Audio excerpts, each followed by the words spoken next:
What if some of the most decisive promises had never been officially published? Imagine the scene.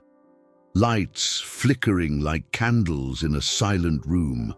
A whispered story that crosses time and touches a point you may carry secretly. The feeling that there are signs that never reach the official pages but continue to ignite hearts. We're talking about Medjugorje, the 7 unrevealed messages, fragments that circulate in testimonies and memories, like small flames that never go out. What you're about to discover now may surprise you, because when we combine history, discernment, and concrete spiritual life, signs that seem distant begin to dialogue with everyday choices, with the rhythm of your home, with the silence of your heart's prayer. Have you ever experienced this? That moment when a simple light, a gesture, a very brief word seems to call you to a discreet and decisive conversion? In this video, we'll weave together context and experience, comparing clues that emerge in devotional accounts with what tradition recommends: prudence, fruitfulness, and coherence. This isn't about idle curiosity, but about respectfully observing, a field where prophecies and mysteries demand attentive listening. We'll talk about signs, those lights that for some were touches of mercy, invitations to fast, reconciliation, the Eucharist at the center of life, and the family as a domestic church. And as we walk this path, you'll notice how often repeated terms, conversion and life transformation, prayer of the heart, and fasting gain depth when connected to accounts that, although not officially published, inspire thousands to reorganize their priorities and routines. Stay with me until the end, because the intention here is to provide context, signs, hypotheses, and practical implications that you can test with gentleness and firmness. Some say that the 7 unrevealed messages of Medjugorje are like guiding principles, glimpses that outline a spiritual geography. Vigilance in times of trial, daily fidelity, peace born of forgiveness, concrete service that transforms into active hope. Others, cautiously, prefer to suspend judgment and observe the fruits. In both cases, there is something in common: the need for discernment. Therefore, as we move forward, you will have references to better evaluate what touches your heart. Do not force the pace, do not dismiss inspirations, and compare each impulse with the gospel, the sacraments, and lived charity. What if certain promises, even unofficial ones, are actually beckoning to very simple attitudes? 10 minutes of silence a day of moderate fasting, a long-delayed request for forgiveness, a gesture of reconciliation that illuminates the home from within? Perhaps you recognize amid these lights your own story, a period of turmoil that quieted before the Eucharist, a difficult decision that became clearer in the rhythm of heartfelt prayer, a family conflict that began to subside when fasting became a silent plea for peace. Have you ever been there? Because the question that needs to be asked is not just what was said, but what blossoms when I listen with humility. It is at this point that hypotheses cease to be a distant map and become a personal compass, an invitation to live today what for many was only whispered. What if, deep down, the secret lies not in a hidden text, but in how you accept the call to conversion and translate it into deeds? Stay with me until the end. In the next step, we'll unfold these signs more clearly, observe patterns, test paths, and translate each insight into concrete steps that fit into your week without rushing or weighing it down, but with the courage of someone who wants to learn to walk in the light they've already received. And perhaps this is precisely where your experience can illuminate this conversation. If this topic resonates with you, leave a comment below with what has touched you most so far. It could be a word, a thought, or even a question that has arisen. It's incredible to see how, when someone shares something they've experienced or felt, someone else on the other side of the screen finds an answer to something that's been buried for a long time. Your participation here is what makes this channel grow and reach more people who are also seeking light amid the mysteries of spiritual life. And if this video has already touched you in some way, don't forget to like it, because that helps the content reach further. If you want to continue walking with us and not miss the next chapters of this journey, subscribe to the channel. That way you'll always be updated when new signs, new stories, and new reflections are published. And rest assured, because we'll delve much deeper into this topic, Medjugorje is a small village in Bosnia and Herzegovina that since 1981 has been marked by a phenomenon that transformed the lives of thousands of people.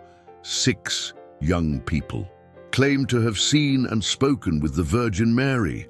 These encounters, according to reports, were not merely brief apparitions, but a continuous series of messages, luminous signs, and experiences that, over time, began to spread throughout the world. Interestingly, while many of these messages became public and circulated in documents, books, and official testimonies, others remained hidden, preserved only in the memories of the visionaries or mentioned in fragments of conversations. It is in this space between what was revealed and what remained hidden that the mystery of the so-called 7 unrevealed messages arises.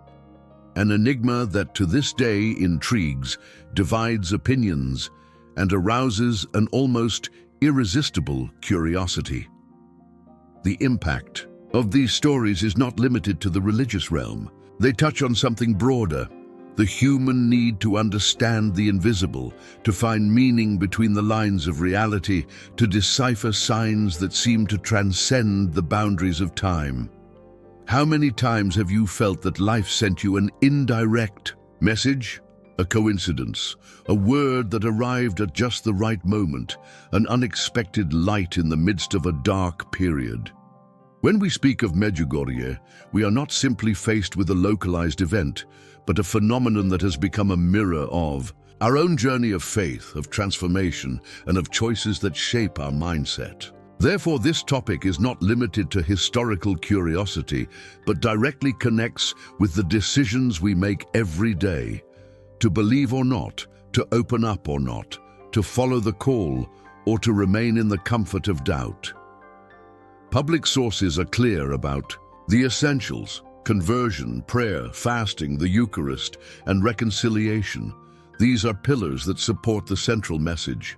But when reports of mysterious lights and promises not yet officially published emerge, the imagination expands and the heart begins to wonder, could there be a hidden truth that we are not yet prepared to receive? This question has haunted pilgrims to Medjugorje for decades. Many testimonies speak of visible signs, such as the sun seeming to pulse before their eyes, or of intimate experiences that forever changed the course of a life. And even though the Church maintains prudence in every assessment, the fact is that the flame of curiosity remains lit. It's interesting to note how the mystery isn't sustained solely by silence, but also by its collective impact. Thousands of people have traveled there, some seeking miracles, others seeking peace, and all in some way have emerged different. This is the power of a spiritual phenomenon. Even when we don't understand everything, it confronts us with something that transcends common logic. Medjugorje isn't just about apparitions, it's about inner transformation, about a journey that begins in a simple village and extends into every heart that allows itself to be touched. It's about how revelations that seem distant can become the trigger to change a life, a relationship, a destiny.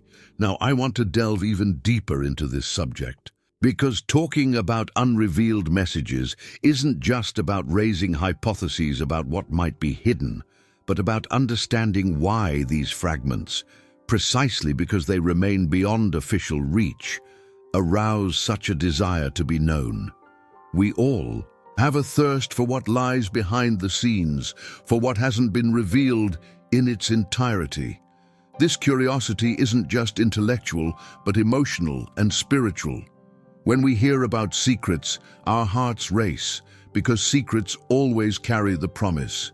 of revelations. And in the case of Medjugorje, the expectation isn't mere information, but something that can change the mindset of those who receive it. A key that opens new perspectives, an invitation to live our faith more intensely, a direction for times of trial. It is at this point that we need to reflect carefully. Why do certain messages remain hidden? Is it fear of misinterpretation? Is it a strategy to preserve the essence? Or is it because, in fact, there are truths that can only be understood at the right time? History shows that often the most profound signs do not come packaged in official announcements, but reveal themselves discreetly, silently in the hearts of those who know how to listen. The hidden truth, when it arrives, is never just information. It is transformation, a real impact on how we decide to love, forgive, and begin anew. What if this is precisely the meaning of the unrevealed messages? More than secret content, a call to vigilance, to readiness, to the courage to live faith radically in everyday life. As we explore these nuances, it's worth remembering that this isn't just speculation. There are testimonies that report how, even without knowing the details, people felt compelled to change their lives, to abandon habits that kept them from peace, to embrace simple practices like fasting or family reconciliation. This shows that even in silence, the message continues to work, like a seed hidden underground, waiting for the right time to blossom. And perhaps this is precisely what touches us most. The realization that we don't need access to everything for something to begin transforming us. Sometimes all it takes is a flash of light, a fragment, for a decision to be made and life to never be the same again. Comment there. That makes sense to me. The so-called 7 unrevealed messages have become almost a living legend within the history of Medjugorje itself. They are mentioned in pilgrims' accounts, in the visionaries' memoirs, and in oral traditions passed down from generation to generation, but they have never been officially published. This detail alone creates a layer of mystery that instigates curiosity and sparks passionate discussions. It's as if we were faced with an unfinished painting. We have some colors, some well-defined shapes, but the center of the image is still covered by a veil. And it is precisely this veil that empowers the imagination, because what is unsaid invites us to complete it with what resonates with our own hearts. When we speak of these messages, we are not dealing with a simple set of words, but with something that carries spiritual and symbolic weight, an echo that continues to reverberate even without being written down.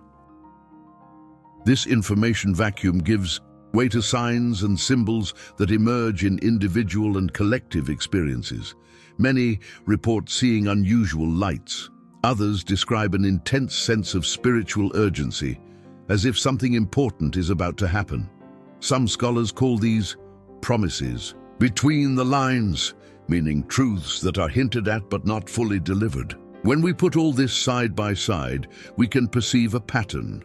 On one side, the official content approved and disseminated by the Church. On the other, that which remains silent. And between the two extremes, the living tradition formed by stories, small personal revelations, and transformative experiences that give shape to the collective imagination. This contrast functions like a map that wasn't drawn all at once, but that is gradually completed with each new report, with each new confirmation that something is happening. And it's interesting to note how this lack of detail doesn't drive people away, but rather draws them in even more. There's a special power in mystery. It creates movement, keeps the search alive. If everything were laid out, perhaps many would feel satisfied and stop searching. But when there are gaps, we're invited to delve deeper, to observe the signs more, and closely, to question our own mindset and the decisions we've made. The impact of this search is so great that it transforms not only how we view Medjugorje, but also how we view our own journey. After all, who hasn't found themselves trying to decipher a situation in life as if it were a riddle, searching for what's hidden behind the circumstances? Now I want to delve even deeper into this subject, because understanding the enigma of these messages goes beyond spiritual curiosity. It's also an opportunity to reflect on how we deal with the unknown. In a world that demands quick answers, it's almost uncomfortable to remain silent about something that hasn't yet been revealed. But it's in this space of waiting that many transformations occur. It's when we learn to observe the backstage of our own soul, to identify patterns that previously went unnoticed, to realize that each small sign can be a key to something greater. Perhaps the great revelation lies not only in the unpublished words, but in the way they lead us to rethink priorities, reorder affections, and prepare our hearts for more mature decisions. When we look at this chart, we realize that the 7 messages are less about the content itself and more about the process of being attentive. It's as if the act of seeking itself is part of the message, and this is powerful because it shifts the focus from the mystery to the inner movement it provokes. There's something deeply human about this. We need enigmas to keep us on our journey. When we find a hidden truth, it has the power to alter our course, to lead us across an inner bridge we might never have the courage to cross alone. Each tale of light, each whispered promise, each symbol seen in prayer is like a piece of this mosaic that slowly comes together, but already hints at a larger picture.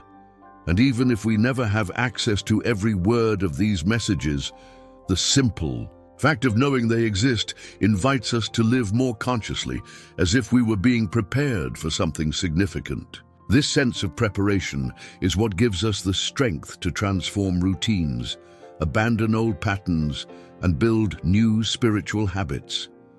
Some say that the silence surrounding these messages is educational because it teaches us to listen better, to wait for the right time, to trust that not everything needs to be revealed at once. Perhaps this is why so many continue to return to this mystery, like those who return to a source of clean water, not to find ready-made answers, but to quench the thirst for meaning and begin again with greater clarity.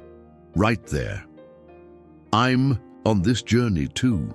When we talk about lights and signs, we enter one of the most fascinating parts of this entire story, because these aren't just isolated accounts, but rather recurring patterns, almost as if they're trying to teach us something. Over the years, pilgrims and residents of Medjugorje have described phenomena that for many are clear signs that something greater is happening.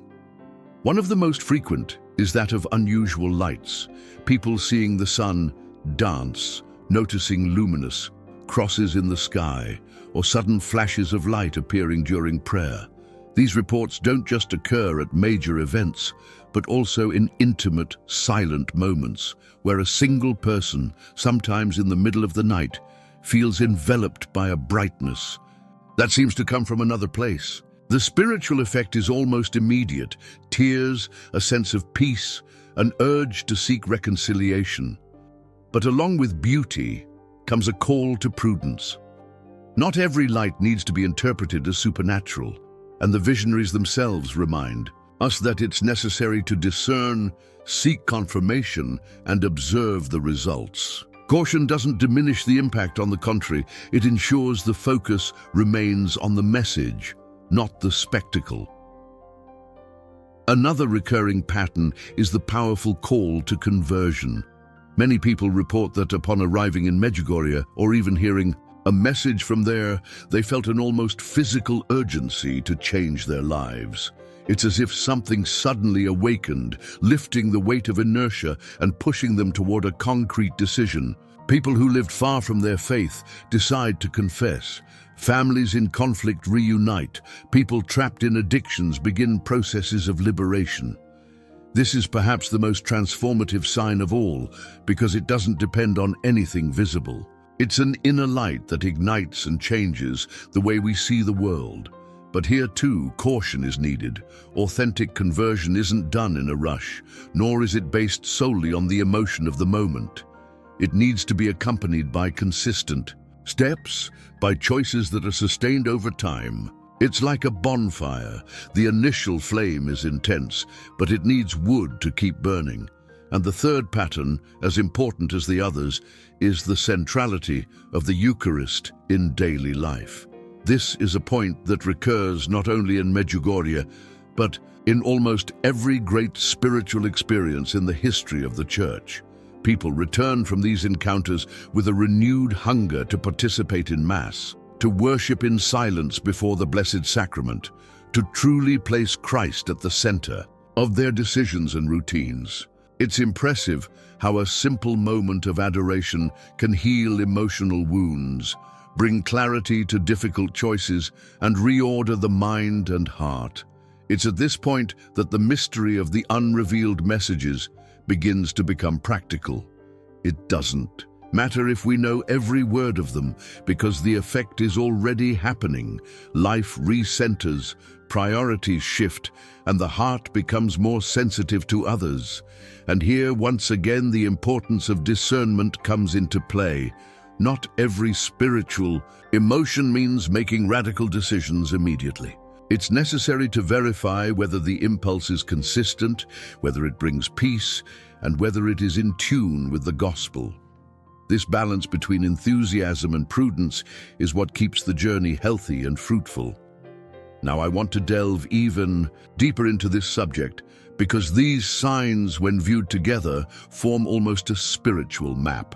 They are not just beautiful phenomena or personal experiences, they are invitations to a broader transformation, to a change of mindset. It's as if each light, each impulse of conversion, each desire for the Eucharist is building within us a path that leads to a single point, the preparation of the heart. And this has a direct impact on how we live our daily lives. Suddenly, what seemed banal, waking up early, forgiving someone, caring for family, takes on a new, almost sacred dimension. The secret lies not only in what was seen or felt, but in what one decides to do from there. Each person who embraces these signs becomes part of an invisible chain, a link in a network of prayer and transformation that extends far beyond a village in Bosnia. These recurring patterns also have a quiet but powerful effect on community. They unite people who have never met, creating a kind of spiritual fraternity. It's as if everyone is participating in a story that continues to be written. Chapter by chapter, this sense of belonging gives us the strength to continue even when life's trials seem overwhelming. After all, knowing that others are also seeing signs, hearing the same call, seeking the same centeredness, is a reminder that we are not alone on this journey. There is something deeply comforting about this, and it is precisely this comfort that sustains perseverance in moments when initial enthusiasm seems to fade. Perhaps that's why signs play such a special role. They aren't the end, they're the beginning. They're the spark that ignites the engine of transformation, and each person, by interpreting what they've experienced, ends up adding a new piece to the great spiritual puzzle that is Medjugorje. That's why this topic remains so alive and so debated. It doesn't depend on an official document to have an impact. It lives in the hearts of those who experience something they can't explain, but who know it has changed them forever. And this change is the true miracle, the before and after, of a life that decided to make room for the sacred. Comment there. That makes sense to me. When we begin to gather the accounts, the small clues, and the experiences shared by those who were in Medjugorje, we can see a kind of common thread, as if the messages, even those not officially published, form a map of transformation. This map isn't delivered in document form, but manifests itself as 7 themes that recur in different testimonies, as if they were rungs on a spiritual ladder. The first of these is continuous and rapid conversion. It's not the idea of slow, drawn-out change, but an urgent call. almost as if time is running out and you need to adjust course without delay. Those who live this experience feel an immediate impact. They realize that they can no longer postpone important decisions. They can no longer live on autopilot. It's an invitation to take a step now, not later, and begin forging a new path. This urgency isn't meant to instill fear, but to awaken a sense of responsibility, a mindset that understands that every choice made today is shaping tomorrow. The second theme is the prayer of the heart, the kind that arises in silence and goes beyond memorized words. Many accounts speak of moments of worship where time seems to stand still, of a profound experience of intimacy with God that requires no noise or grand demonstrations. It is in this space of stillness that many answers arise, decisions are illuminated, and the heart is strengthened to endure trials. This prayer is like a deep dive into the depths of our own soul, where we find strength we never knew we had. It teaches us to slow down, to create intervals of silence amidst the noise of modern life, and this simple habit becomes a turning point for many people. The third axis is fasting and reconciliation as forms of protection. Fasting, far from being merely a physical deprivation, is described in the testimonies as a spiritual shield, a way to order desires, gain mental clarity, and make room for what is essential. It prepares the body and mind for more conscious decisions, strengthens the will, and gives a new perspective on problems that seemed enormous. Reconciliation, on the other hand, is like the other side of the same coin. Fasting is not enough if the heart continues to carry resentment and hurt. Confession, forgiveness, and the effort to restore broken relationships are presented as an indispensable step for grace to act fully. It is as if, by clearing the ground, we create space for new seeds to flourish. The fourth theme brings the Eucharist to the center of the home and routine.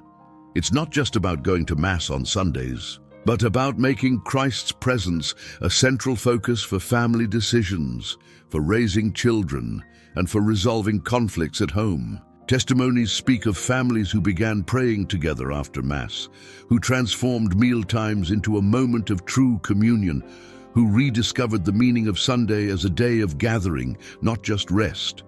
This step is revolutionary because it changes the culture of the home, changes the way we live our daily lives, making faith something concrete and not just a sporadic ritual. The fifth point is unity and forgiveness in the family, often called the domestic church. Here lies one of the greatest challenges and at the same time one of the greatest promises. At a time when so many families are fractured, this call is a summons to rebuilding.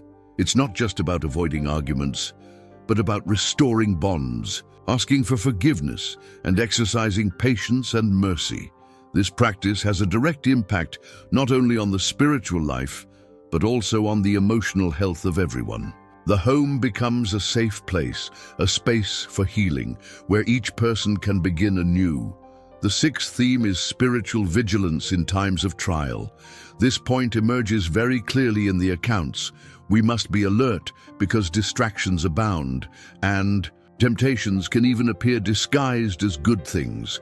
Vigilance isn't paranoia, but awareness. It's learning to observe the movements of the heart, to notice when we're being led by destructive impulses or unnecessary fears. This attention helps us make wiser decisions and remain steadfast when pressure mounts. It's as if we were in training camp, being prepared to weather the storms that may come. And the final theme is active hope, the kind that doesn't just wait passively, but acts, serves, and transforms the environment around it. Hope is described as a force that moves, that gets you out of bed, even on difficult days, that motivates acts of charity, that inspires us to build bridges instead of walls. This is perhaps the synthesis of all the other messages. After converting, praying, fasting, reconciling, recentering our lives and keeping watch over our hearts, we must put all this into practice in concrete service to others. Only then does inner transformation become visible and begin to bear fruit in the world. Now, I want to delve even deeper into this subject because by observing these 7 themes, we realize that they are not just spiritual advice, but a true life program, a path of growth that can be followed by anyone, anywhere. They are not a burden, but a route to liberation, a path that gradually reorders inner chaos and brings clarity to choices. The most interesting thing is that this path doesn't need to be taken all at once. It can start small, with a gesture, a step, a decision. Gradually, these steps form a journey, and before you know it, your mindset changes, your life changes, and what was once just theory becomes a living experience. Right there. I'm on this journey too. Discussing these 7 themes is inspiring, but it also demands responsibility because anything that touches on the sacred can easily be distorted without discernment. And here lies a crucial point. How can we avoid falling into extremes? There are those who dive headfirst into any account, as if everything were absolute truth, and there are those who reject everything immediately for fear of being deceived or appearing naive. Neither path is healthy. This is why the spiritual tradition always invites us to what we call the safe middle, the balance that keeps the mind open, but also the heart attentive. This safe middle acts like a scale that prevents us from being carried away by blind enthusiasm or by acidic skepticism that paralyzes. And it relies on 3 simple and powerful filters: coherence with the gospel, the fruits that each experience produces, and pastoral prudence. The first filter is coherence with the gospel. This means that any message, vision, or sign must be confronted with what Jesus taught. It cannot contradict the fundamental principles of faith, cannot generate division or hatred, and cannot encourage attitudes that harm love. This is the first practical test. If what you heard or felt leads you to draw closer to God, to live more justly, to forgive, to serve, and to love, it is a good sign. But if it generates paralyzing fear, despair, or spiritual pride, caution is needed. This filter is like a light that illuminates the path, because it reminds us that any authentic revelation must be aligned with the heart of the gospel, to bring life, truth, and freedom. The second filter is that of fruits. In practice, it involves observing what it generates within and outside of us. If a message or inspiration leads to inner peace, a desire to pray more, to be more patient, to help others, then it is bearing good fruit. And fruits are not measured in a day. It is in the medium and long term that we realize whether something has truly transformed us for the better. A simple example. Someone hears about the need for reconciliation, decides to forgive someone, and over time, the relationship becomes lighter, the home more harmonious. This is a concrete fruit. On the other hand, if a spiritual experience generates continuous anxiety, judgment of others, or withdrawal into oneself, perhaps it is not a sign from God, or perhaps it is being interpreted distortedly. This filter is a reminder that truth is not just a correct idea, but something that generates life and promotes real growth.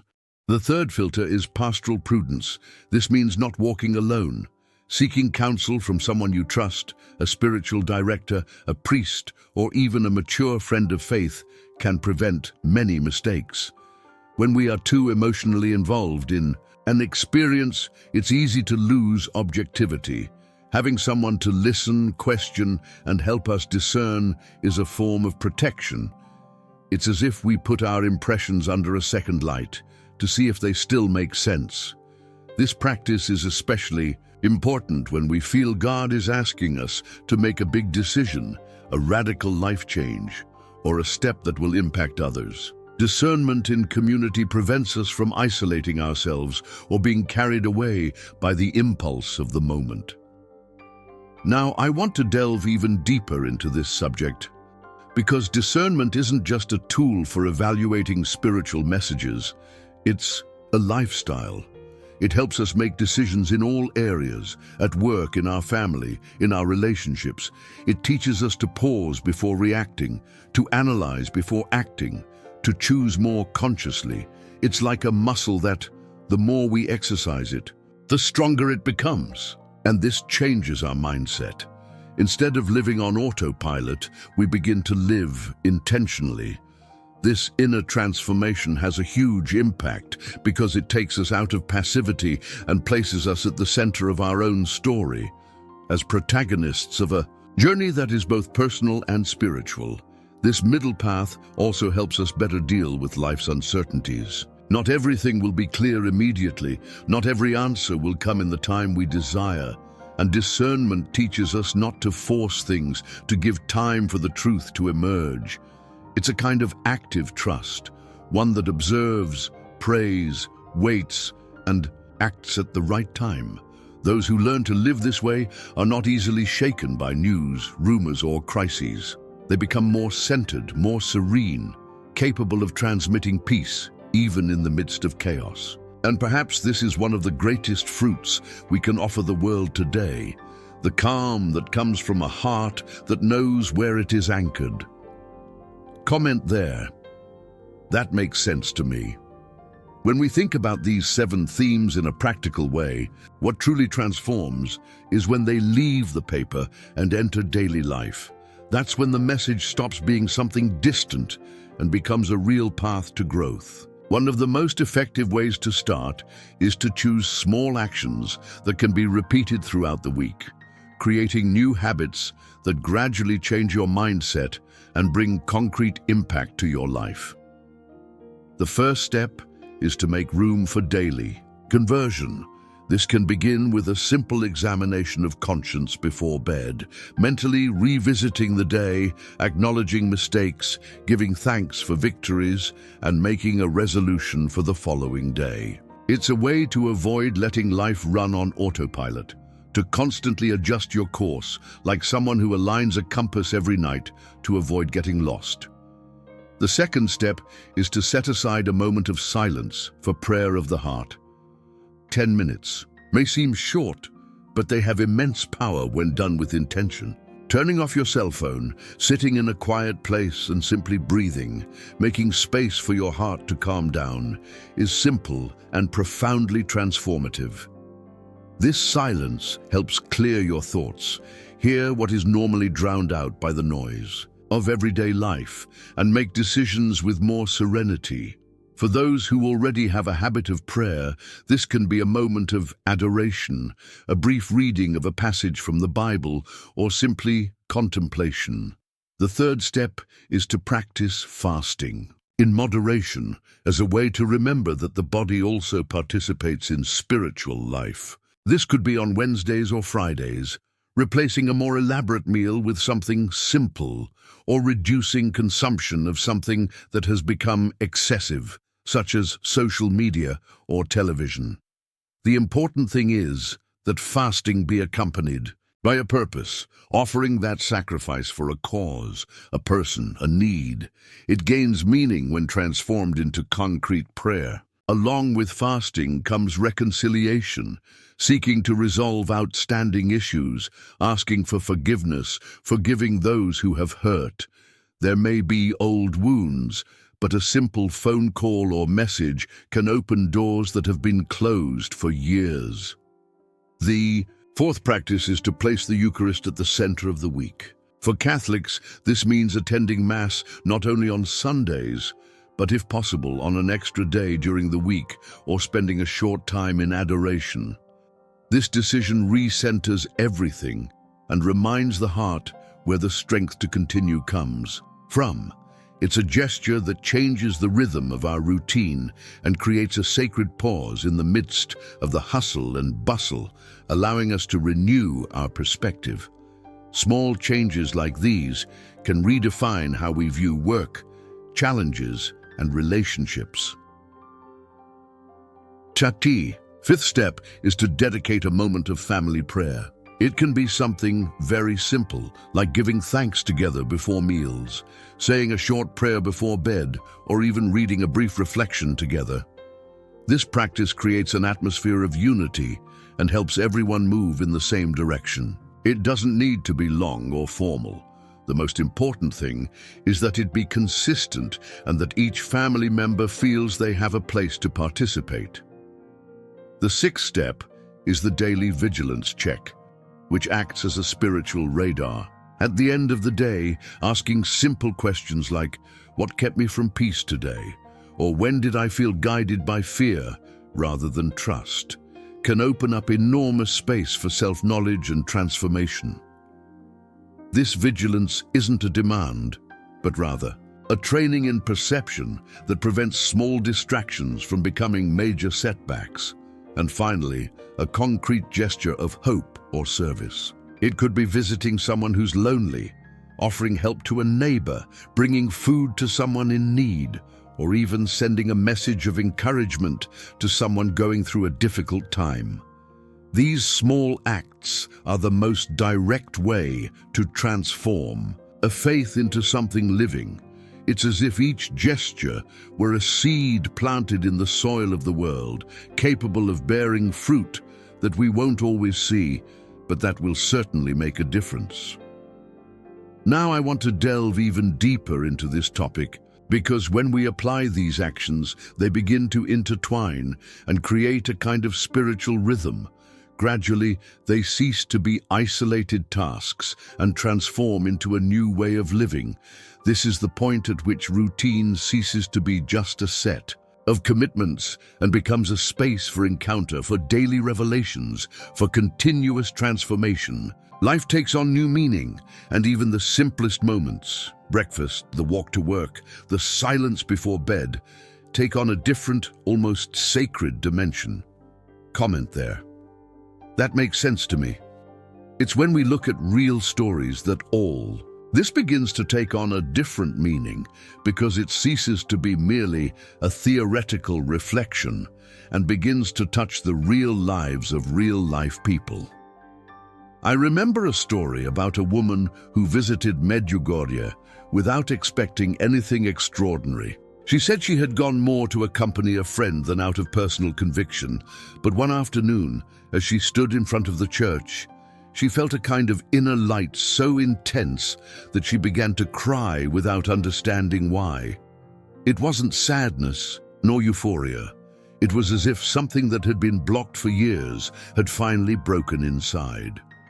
That same night, she decided to seek out a priest and confessed for the first time in almost 20 years.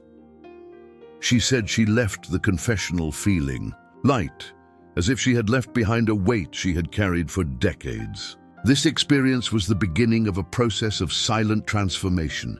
She returned home, more patient with her children, more serene in her marriage, and above all, more reconciled with herself.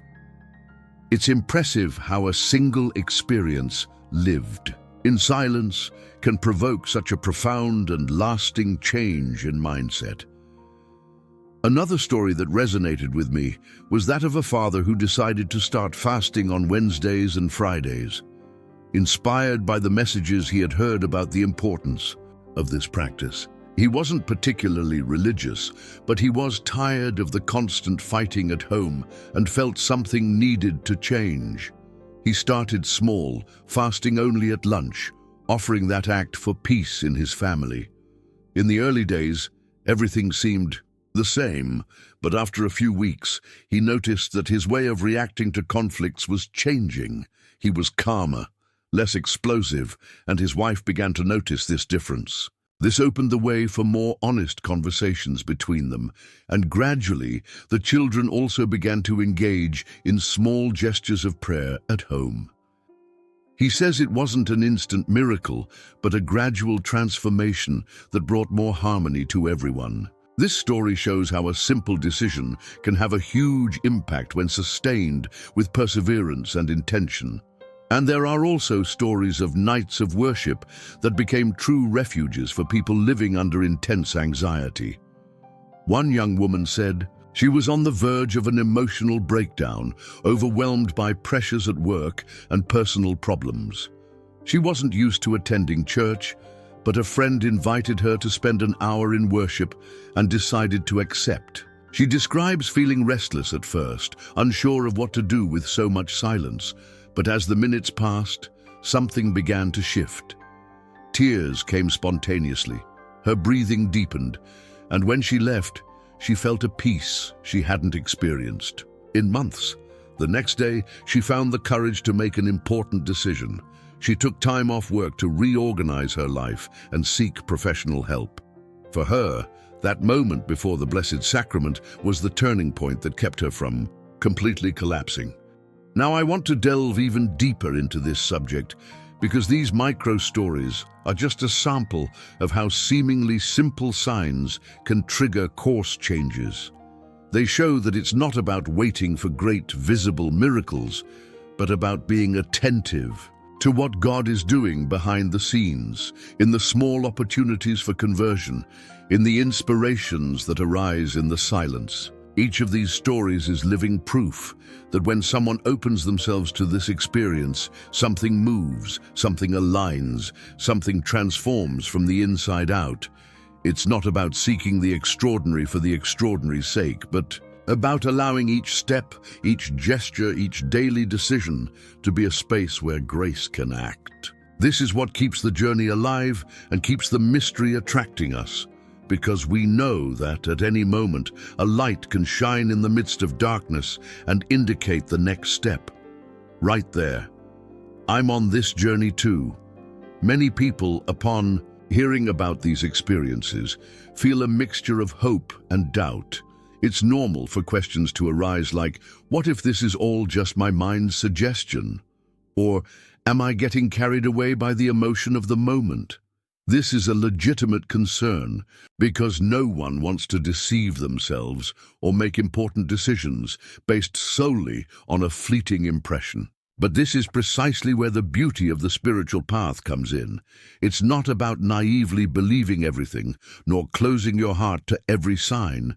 It's about learning to test, to experiment, to take small, conscious steps. When you take one step at a time, you can observe what happens clearly, without feeling pressured to change everything all at once. Small choices, repeated consistently, ultimately bring more security than big decisions made in the heat of emotion. Another very common difficulty is the fear of making mistakes. Many people confess that they're afraid to start something, to adopt a spiritual practice, and then realize they were on the wrong path. This fear can paralyze and prevent anything from happening. But the truth is that the process of trying, evaluating, and adjusting is part of the journey. The discernment we mentioned earlier is strengthened precisely when you take healthy risks, observe the results, and make the necessary corrections. When a decision is guided by peace, charity, and prudence, it's unlikely to be a bad choice, even if it requires adjustments along the way. This is a liberating lesson. You don't need to have everything under control to begin. Just take the first step and trust that the direction will adjust as you go. And then there are those who say, "My family doesn't support me," or "I'm afraid they'll think I've gone crazy." This is a real obstacle because inner transformation often begins silently, and not everyone around is ready to embrace this movement. That's why it's so important to practice these practices without imposition. When someone tries to force change on others, the effect is often the opposite: resistance, withdrawal, and even conflict. But when you live your journey with humility and serenity, the fruits begin to speak for themselves. A change in temperament, greater patience, a more compassionate outlook. All of this is gradually noticed by those close to you and often ends up awakening in them a desire to understand what's happening. This is the most powerful testimony, the one that doesn't need words to be noticed. Now, I want to delve even deeper into this subject, because overcoming these obstacles also requires a change in mindset.